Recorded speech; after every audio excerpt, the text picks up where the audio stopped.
Well, good morning. This is Plant Smart Living with Farmer Fred. Really glad you could join me today out here in the vegetable garden. It's really a nice day here today. You know, it's a low humidity day. It's even kind of cool for August. You know, we've had a kind of a cool spell move in, and it's like, wow, what a joy. You know, if you just feel a lot more alive when you don't have all that heat and humidity, and it's great for working out in the garden. Well, anyhow, today I thought we would go harvest some of my jalapeno peppers. So thanks for joining me today out here in the vegetable garden.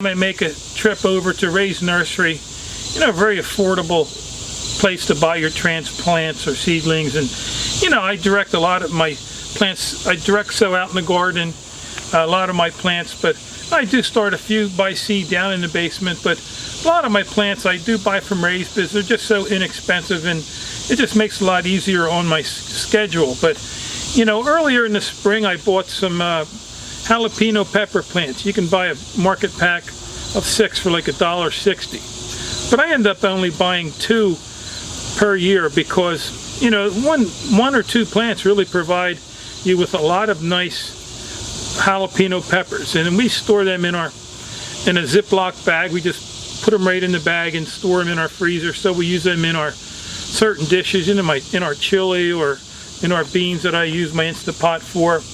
And so follow me along and let's go harvest some of these beautiful jalapeno peppers.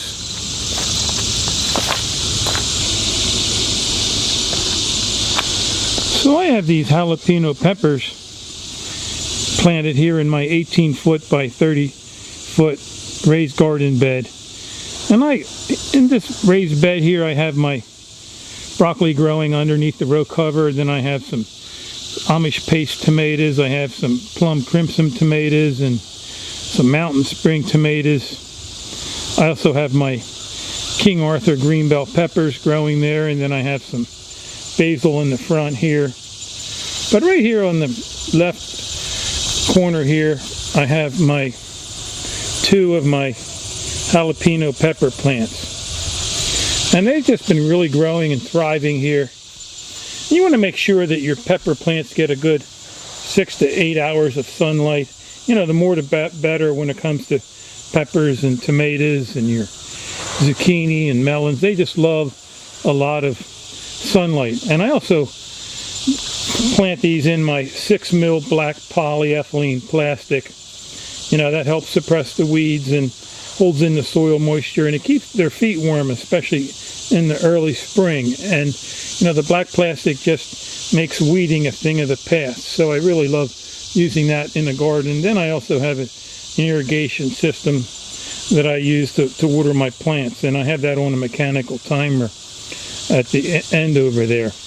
But anyhow, let's start harvesting some of these beautiful jalapeno pepper. But you know, I love this time of year. You can really hear the locusts now in my videos, you know, now that it's summertime, where, you know, in the spring, the birds are really singing, you know, but it kind of adds a little drama to the videos. I love hearing the birds and the different noises of the wildlife out there. But anyhow, these, I have my little Longaberger basket that I like to use for harvesting these. But some of these have even turned red on the vine because they have been hanging there for quite some time. But you can see there, they're just a beautiful little pepper. And these have just about the right amount of heat for me, you know. Of course, on the other extreme, you have your habanero peppers, you know, that are really hot. I also grow some of my Hungarian hot wax peppers out here in the garden, and they've worked well so far. And so I'm going to continue harvesting some of these off the plants. And so I have a few more down here. I can see these red ones real easy. They kind of contrast with the green leaves. And so I'm picking most of these first, leaving the green ones till later.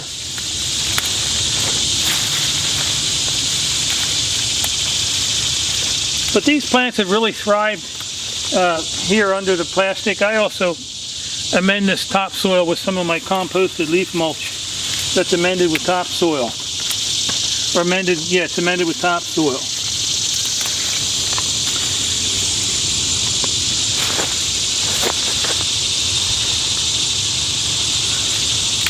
And so anyhow, yeah, I would encourage you to think about growing a couple jalapeno peppers in your garden. You know, and that's why I like using, I plant my basil out in the garden, and then I have tomatoes and peppers. So you can really make a lot of nice, tasty, delicious recipes. And also when I make tomatoes or can them, or if I freeze them, I'll add a jalapeno pepper in with the sauce or two, and I'll put some basil in there. So they make a nice combination of flavors. I also add a King Arthur, couple King Arthur green bell peppers in there. And so anyhow, I think I have about enough of these jalapeno peppers for now. And what I'm going to do is I'll just take these and put these right in a Ziploc freezer bag and put them right in the freezer. You know, you don't need to pre-cook them or anything. Or blanch them. I just put them right in the bag and they work out great. So anyhow, I just want to thank you for joining me today out here in the vegetable garden. It's always fun being out here, around the wildlife, and you know, again, a peaceful place to be and relaxing, working out in the garden. And so anyhow, I just want to thank you for joining me today out here in the garden. And if you have any questions or comments about this video, feel free to leave them in the section below. And also you could visit us at plantsmartliving.com. So anyhow, I hope you have a wonderful day. So until next time, this is Plant Smart Living with Farmer Fred.